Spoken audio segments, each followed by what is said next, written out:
Because what I found, one of the secrets of getting it all done is making sure that you're partnering with the right who's, not always the how's. Because so often we want to focus on how do we do it.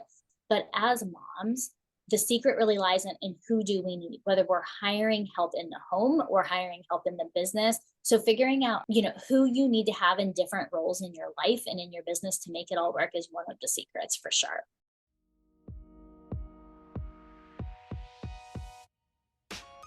Hello, welcome to Monetizing Mompreneurs podcast, where I take you behind the scenes with industry leaders, entrepreneurs, moms, working professionals, and amazing people pursuing their passions and going for their dreams.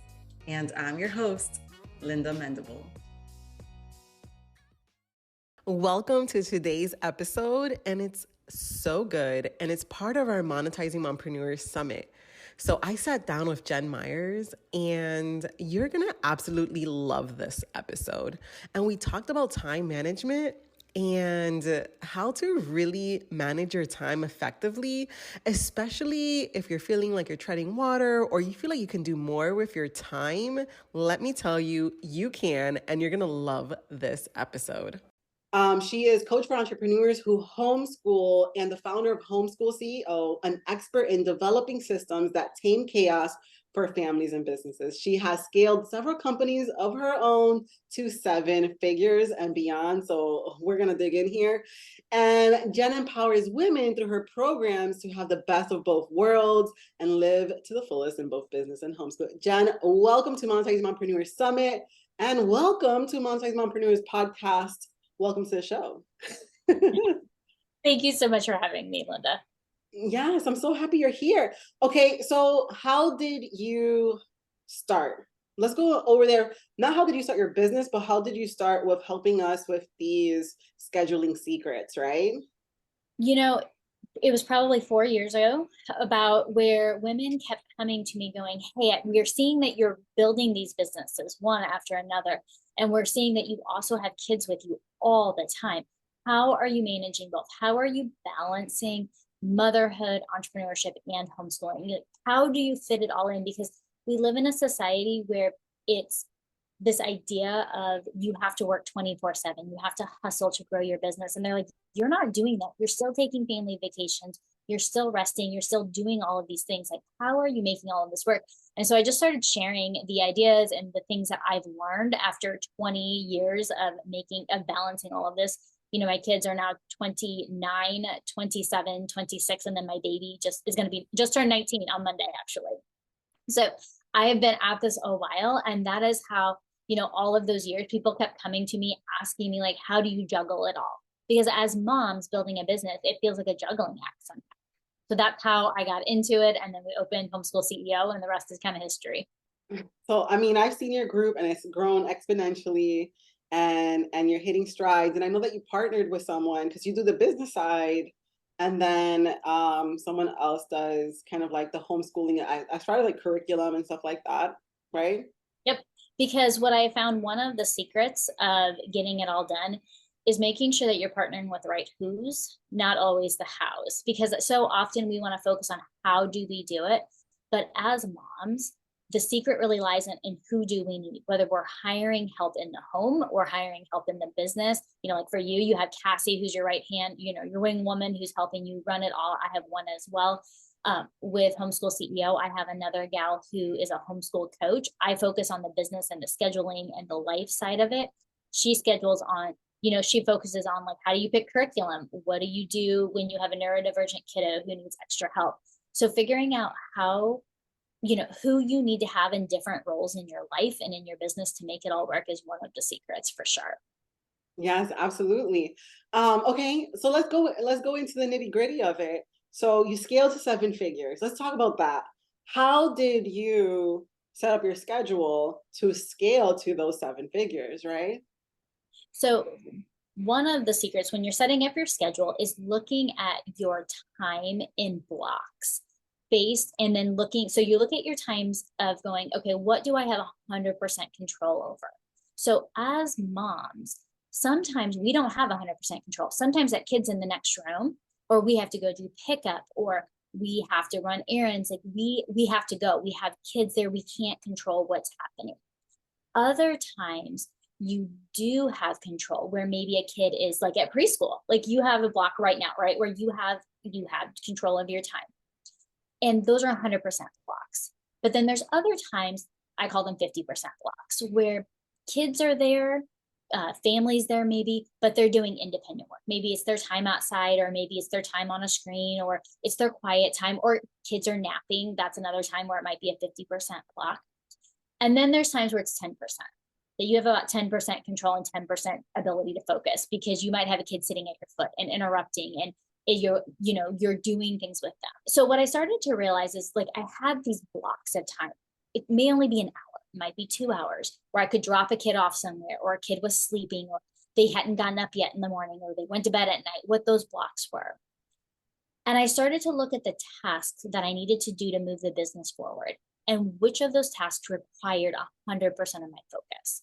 So for me, Mark, when I was scaling the first business to 7 figures and I had 4 kids under 10, that time I would say, okay, marketing and relationship building, that's what we needed to do. That's where I needed to focus my time. I couldn't be interrupted by kids coming in and out. So I would put those tasks in those blocks of time where I had 100% focus, because that's what moved the needle forward. Then other tasks like folding laundry, because as moms, we're integrated. It's not just business, it's not just life, it has to be both. And there were other times where, like, I needed to fold laundry, but I could totally do that with kids with me, right? So that would be a 10% task. Checking an inbox, that would probably be a 10% task. A kid could be hanging out while I'm doing an inbox, like checking email. That's not something I need full concentration. And then there were those in between times where maybe it was a grocery list where I needed to focus, but I could be interrupted. It wasn't a big deal. So as I was scaling the first business, I started to identify what task is really moving the business forward, what requires 100% of my focus, where on earth in my schedule do I have 100% focus, and making sure that those were in alignment with each other. Because what happens as moms is, so often we'll have an hour free and we're like, man, we're exhausted. We're just going to check the inbox, or we're going to scroll social media, those total 10% tasks, because we're tired. But we're like, if we're intentional with our schedule and we put those 100% tasks there, that is where the magic happens. That is where you start to see those exponential growth, when you're only focusing on those things during those 100% blocks of time. I really enjoy this because sometimes we look at our schedule, we look at our time blocks, and we look at what's the most pressing thing I need to get done. Instead of looking at it as, what requires most of my focus, which is kind of like a great pivot on the way that we think when it comes to tasks. So that is absolutely a gem. So I'm going to ask you another question. What did you find were the tasks that were moving the business forward? Ooh, it depended at different seasons of the business. So oftentimes when it was in a scaling phase, it looked like marketing. But there were other times where it looked like building the systems, the internal systems of the business, and the automations, the stuff that doesn't look sexy on the front end, but on the back end, it's what allows you to scale. It's the Super sexy. Yeah, it's super, it's really important. So looking at those things, the other thing, what you were saying makes so much sense, Linda, and it goes back to Eisenhower matrix, right? Urgent versus important, and not urgent, but important. Those are the tasks. It's a 20%, it's a little part of that quadrant that very often the most important things are not urgent, and we have to be intentional and prioritize them if we want to grow our business. So there's been seasons where that changes. Sometimes it looks like marketing on social media, and like outreach and connections and personal relationship building, depending on the model of the business, because I've built 4 different businesses now, depending on the season of the business, looking at and being really intentional with what is that 20% that's moving the needle forward, and then just wiping away that other 80%, because it doesn't matter.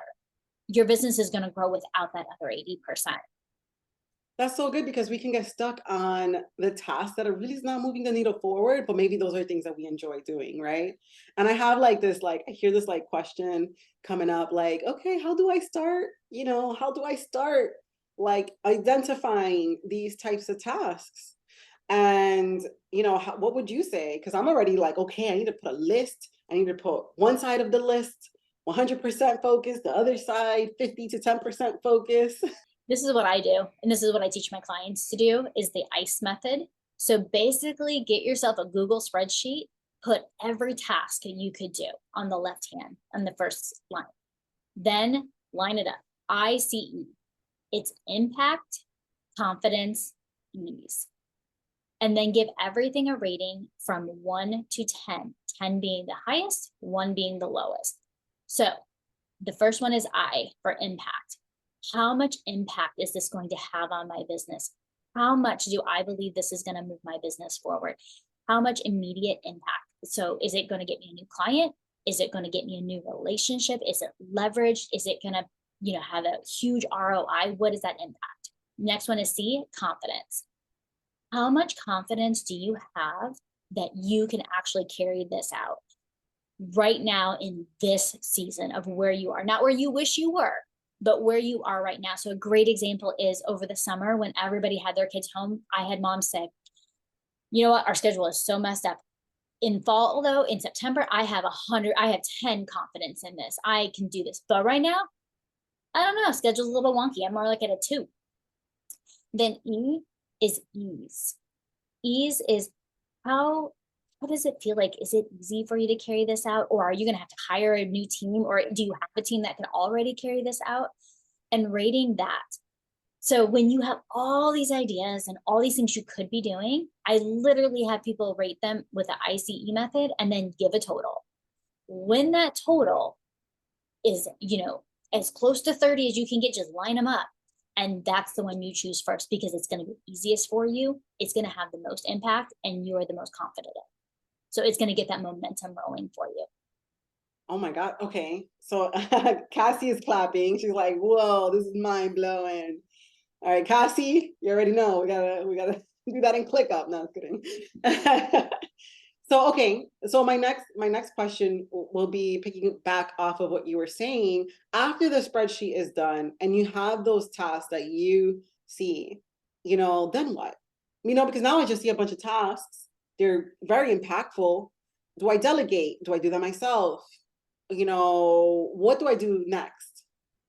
That is going to be dependent on each person, their business model, what kind of resources they have. Because if you're really at the beginning of your business and you can't afford to hire any help, delegation may not yet be an option. So then that goes back to going, okay, if you have a team, can you delegate it? Obviously, that's usually what I prefer to do. However, that's not always possible, especially at the beginning of business. So that's when you start to, again, do the 100%, 50%, 10% tasks. Line that up, look at your blocks of time, because then you can start to be intentional with your time and putting those tasks into your calendar saying, I know that, Susie goes to gymnastics from 5 to 6 p.m. on Monday nights. I have an hour. I have writing a blog post as one of my top things, maybe. I'm going to put that in that block. So you start to take that list and assign it, whether you use ClickUp, Asana, whatever your project management is, Google Calendar, I don't care what it is, as long as it's something, because the problem is so often as moms we're reactive because we have kids and they don't follow a schedule. Like they don't care about your Google Calendar. Like, let's be real, they don't care. No, my kid was sick yesterday. Supposedly, he did not care. No, it doesn't matter. You've got a summit going on. Like kids don't care. Like spouses sometimes they just don't know. It just doesn't register, and that's okay. But anything can happen. You could get sick, right? Anything could happen. But as you start to be intentional with your time, when it's on the schedule, doing your best to honor that. The other thing is build in buffer days. Like build in a block of time where you don't have anything scheduled. Maybe for me, it's Friday morning. So when life comes up Monday through Thursday, that task just gets moved over to Friday. And guess what? On Friday, I don't have anything else scheduled. I don't take calls. I don't run errands. I finish up and close up whatever didn't happen Monday through Thursday. Yeah, that's good. Okay, so let's talk a little bit. I'm going to backtrack a little bit and let's talk a little bit about let's say that you're looking at your schedule and you feel overwhelmed. and you don't even like you're procrastinating. How would you say can someone like move past that overwhelm and start like getting into the focus? Because I'm noticing, like, for me, if I look at a block of hour and I'm looking at blogging, I'm gonna feel procrastination, because I know for blogging it takes me 3 hours, because blogging is not my like, I love blogging, but it's not necessarily something I can knock out so quickly. Just for an example, so let's say we're going through that procrastination, we know we got that block. How can we move past that? So let's say you only can work an hour time. Let's use your example. You want to write a blog. A blog takes you about 3 hours. You only have 1 hour blocks because you have a little, and that is your current season of life. So rather than trying to fight against that, look at the blog task and say, you know what? I'm not going to write a blog in one block. I'm going to write a blog over a solid week or maybe 2 weeks. There's a book called Finished by John Acuff, and he talks about how we are notoriously bad at overestimating what we can get done in a small amount of time, but underestimating what we can get done in a longer time period. So what we can do in a month or a year. And so understanding, like, take that task and double the amount of time you want to give yourself, and then break it down into micro steps. So for example, let's take the blog as your example. Day one, you're going to research and outline the blog. Block two, you're going to start to write the rough draft. This also goes to Parkinson law. Time will expand, the task will expand to the time that we give it. So, time two, block two, you're going to write it.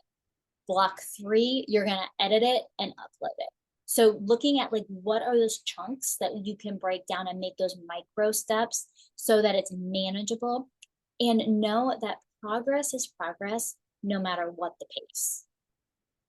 Sometimes as moms, we want to compare our business growth to, Grant Cardone's, who's like 10xing every week because he just hustles and works 80 hours a week. And like, that's not our lives as moms. Gary V. Cassie, you love Gary V.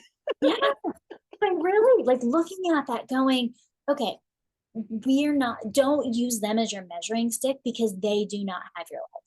The other thing is with AI, lean into it. Like, what can we use with AI to streamline, to simplify this stuff? This wasn't available 6 months ago, or a year ago, but it is now. Like, how can we make this faster and more streamlined for us? Ooh, let's go a little bit into that, because that's really interesting, because for me, I feel a little overwhelmed because I have so much things to do. Even though I have a small team, there's like so much things to get done, and you feel so overwhelmed. It's so overwhelming sometimes I don't leave that block to researching more of like Chat GPT, AI, and all of these things. So what are your scheduling secrets that you're doing when it comes to AI? I would love to run by those. We are really fine tuning this. This is something that we're leaning more into as a small team with Homeschool CEO, using AI to help us streamline the research process, the outline process. I like to write, so I'm still writing quite a bit, but use it as a springboard. We have templates and prompts that we put in now that is helping us, 10x that output, so that we aren't getting stuck there. So you're using it for like marketing, like for content, more than for any other thing? Or We're using it for idea generation. We're using it for, my team uses it for even like social media posting. Say, like, what should we post about? Here's our ideal client. We taught it our brand voice. So we're using it quite a bit at this point. Yeah. And with wow. meta tags, everything you can imagine, you can probably use AI to help with. I mean, I feel like if we're not jumping on the bandwagon with AI, we can get lost in the sauce. Yeah, it's a Yeah. game changer for sure. Okay, wonderful. Okay. Now, so what other tools are you using as far as for your scheduling secrets? So we use ClickUp. A lot of our homeschool CEOs also use Asana, but it doesn't matter as long as you pick something that you use and you become good at. The one thing so that's what we use. We use Chat GPT. My team is using some other ones that I have one person on my team that their entire role is to really explore AI, and they're helping the rest of the team figure out how to use it so that I can be more in that CEO role. And I'm not learning all of it. Like that's, at this point, I have a team that's helping to figure that out. One thing I want to circle back with, Linda, you said something about the overwhelm, because I think this is really important for all of us as moms who are building businesses, is that 80% of what we're doing can be eliminated. We don't even need to spend our time there, because only 20% is really moving the needle forward. And I would challenge all of us as we're doing this to sit and really think through, because it's so easy for us to think we have to do it all. And that's where that feeling of overwhelm comes.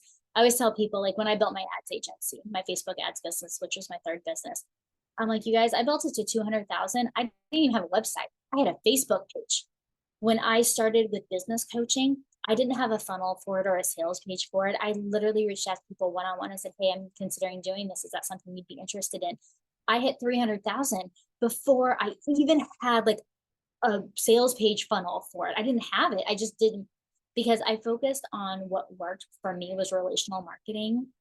And this idea of, if you want to make a quantum leap in your business, 20% of what's on your to-do list is what will get you there. The other 80% we can let go of. This is good because I really feel like there's so much out there, right? Do it this way, do it that way. But maybe that way is not really your way that's best fitted for you, right? Or, because, I really believe it is in relationship marketing, to grow your business as well. But I've learned, like, for me, like, I have a lot of reward when I'm on IG, a lot of reward when I'm on Instagram, for whatever reason that works for me, more than reaching one-on-one. And what works for me really well is networking in a group setting such as this, and that's why we host this, because that works really well for my business. I'm just doubling down, in that aspect, and doubling down with the IG instead of, outreach. I get overwhelmed. I self-sabotage before with the outreach. But Linda, that's your 20% is showing up on Instagram. And what happens is we take that and then we're like, we got to write a blog post. But if a blog post takes you 3 hours and if it's not yielding those results, why spend your time there? Just double down on Instagram. Say, you know what? I'm going to spend 3 hours this week on Instagram and networking in groups, because that's what yields me my results, and spend time there and let the other stuff go. Like, it's okay. We don't have to do it all. Well, that's good. That's good. Uh, do we have any questions? Because I do want to take any questions that we have from anyone that's been tuning in and listening. You can put it in the chat, or you can chime in, because this is like really good. This is the time to shine. The other thing is, as we're waiting for questions, is the idea of getting a single focus.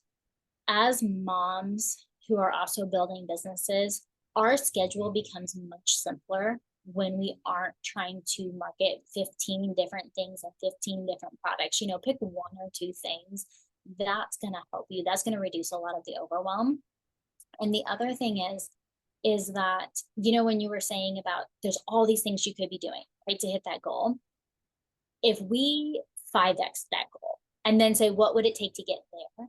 Much fewer pathways will get you there. So 80% of the things that you thought you were thinking about doing, you could just take off the list, because you're like, you know what, if I just aim a little higher, I can do less things, because only 3 or 4 things, like for you, when you were saying Instagram will get you there, right? Wow. You don't have to have a blog. You don't have to spend time on a website. I know you have all of those things, but you don't have to put more and more energy there if that's what works for you. Yeah. I mean, but I think it's different seasons, because, when I do blog, even though it takes me 3 hours, it does come out pretty rewarding. Like when I start, like when I used to. I don't know how it's changed though, because I haven't blogged in a while. So I'm doing that block that you were talking about. Like, I'm doing it little by little, because we just had a big move. But I want to ask you one more question, and then I'm probably gonna ask you a few after this, but this is the one big one that I'm gonna ask, little mini questions, is if you can leave a scheduling secret like one thing that will seven figure them, the one thing that'll lead them to that seven figures, that is your secret sauce, that is like, not just, maybe it's not a scheduling thing, but what do you think is the secret to growing seven figures? Becoming the best at the thing that you do. The go-to. Yeah, become known in one thing before you start branching out and offering 15 other options. Get super clear on that one thing. And there's another thing too. Be super clear on what you want. Because so often we just throw a number out there, and I hear 6 figures a lot, or 7 figures. They get super clear on that vision of where you're going and what that person would be like. Think about the 5-year from now you. Like, what would the 5-year Linda be like? What decisions would you make? And letting that future self be the filter for the decisions that you make now. That's the secret to 7 figures.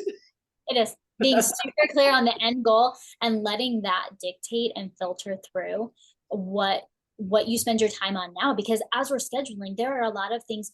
7-figure Linda would say no to certain things. You'd be like, yeah, I'm never doing that again. Why are you doing it now?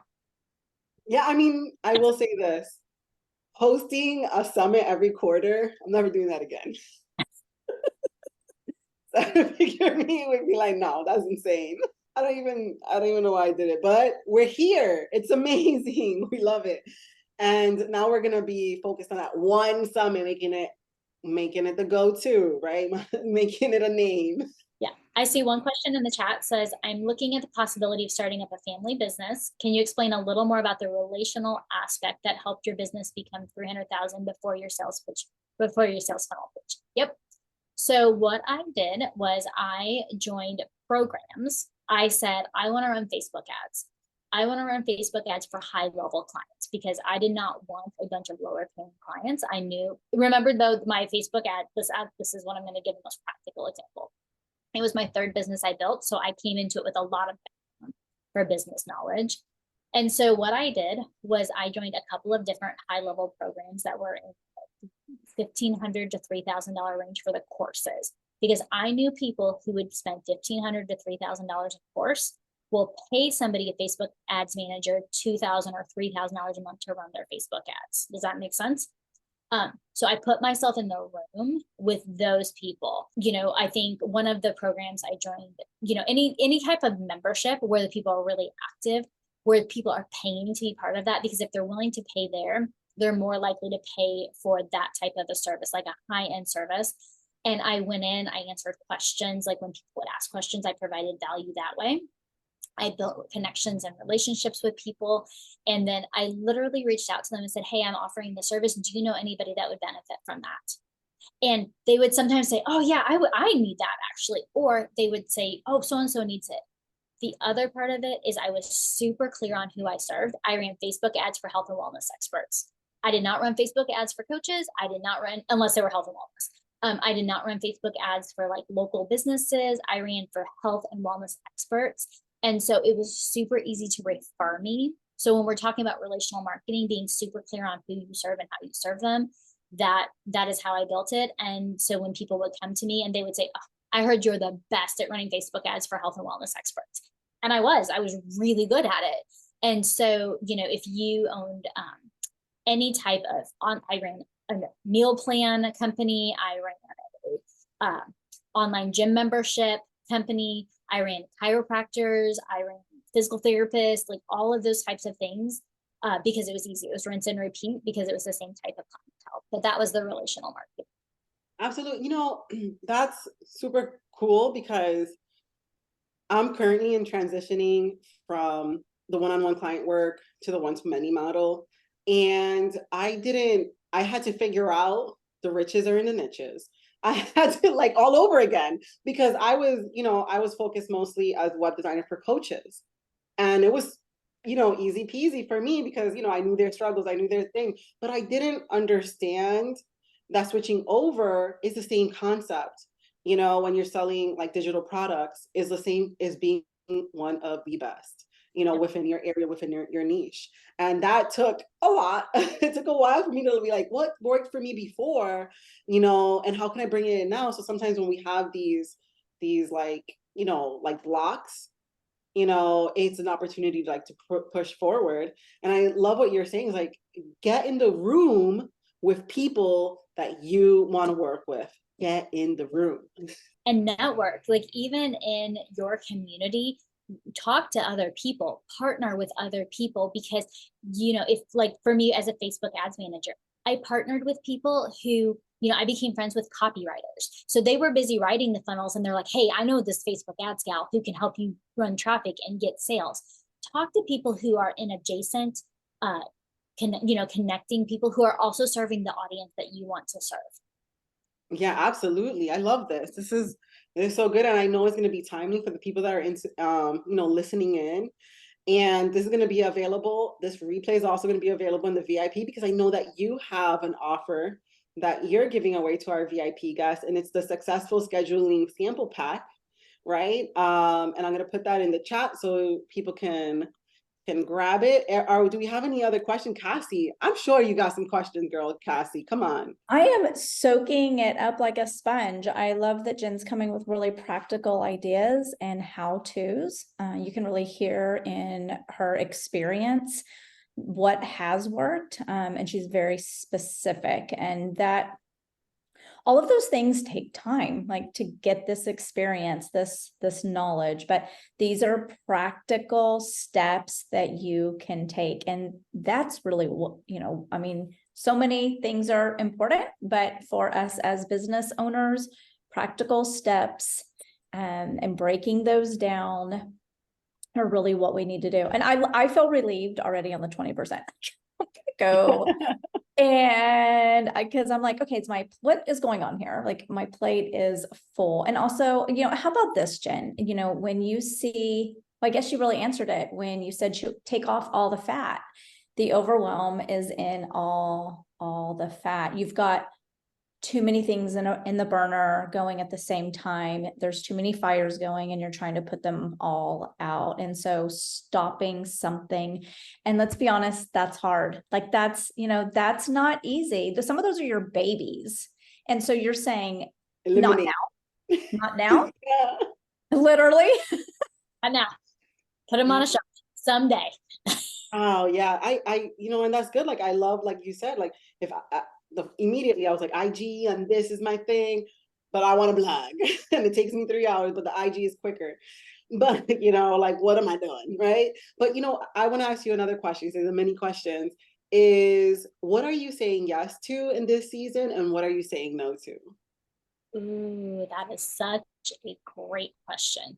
So what I am saying yes to is going all in on my coaching and my mastermind and my paid membership. But what I'm saying no to is any opportunity that is coming along. I just had an opportunity that, if I'm being honest, it was so painful, Linda, to say no to it. Somebody came to me who is in my community, and she has a cannabis business, and it is, without going into all of the privacy details, it is a company that is poised to probably be $1 billion company. And she wanted me to come on and do all of the marketing, and I would have gotten a percentage of the business. And like it is an opportunity of a lifetime, because eventually that business will sell, and eventually it will sell it for a medical cannabis company. It will sell for a high dollar amount, and I would have been part of that. And I sat down and I looked at it and I said, would future self want to be an employee of another company? For me, it didn't fit with who I want to be in the future. And I went back and I thought on it and I prayed on it, and I took a week to make a final decision, but I literally said no.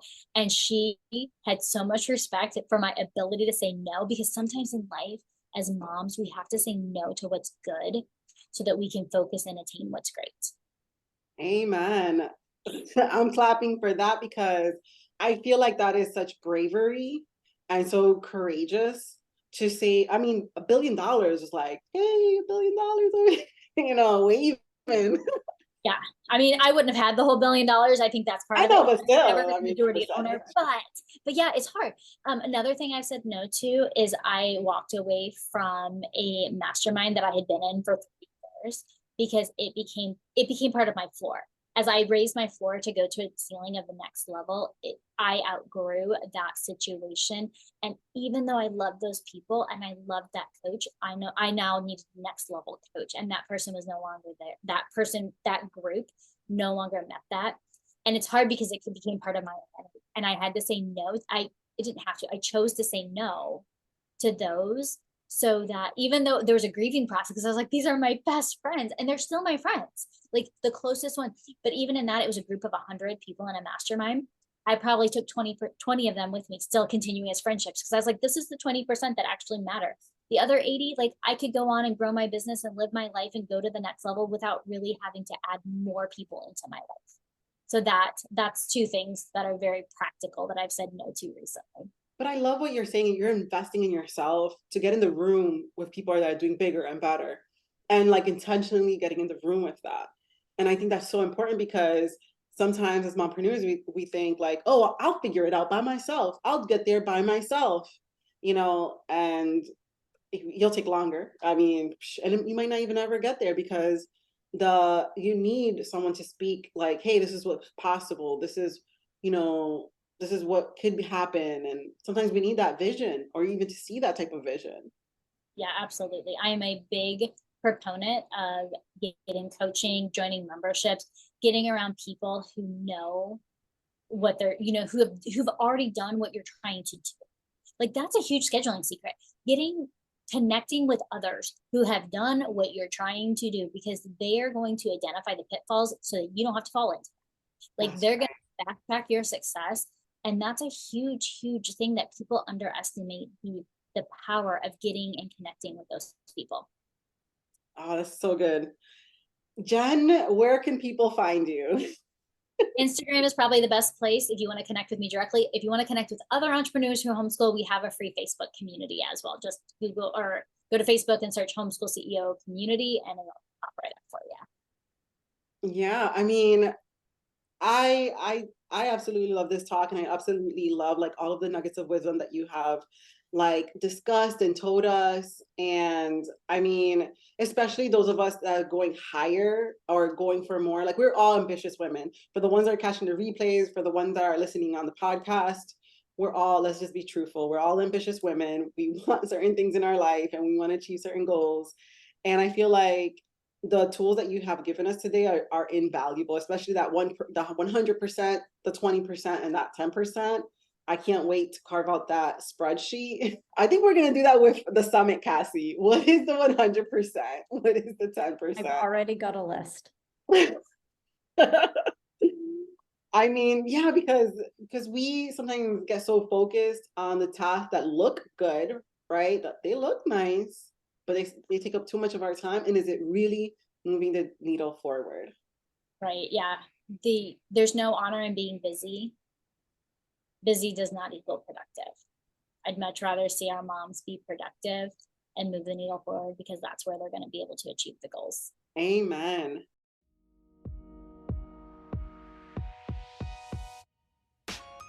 Thank you so much for tuning in. If you have a chance, stop by the website at lindamendable.com. Sign up for the Blog Cure, which is an awesome course that I created that will help you set up your blog or take your blog to the next level. And join us over at Monetizing Mompreneurs Facebook group. I just want to say again, thank you for listening. Thank you for listening. Thank you for listening.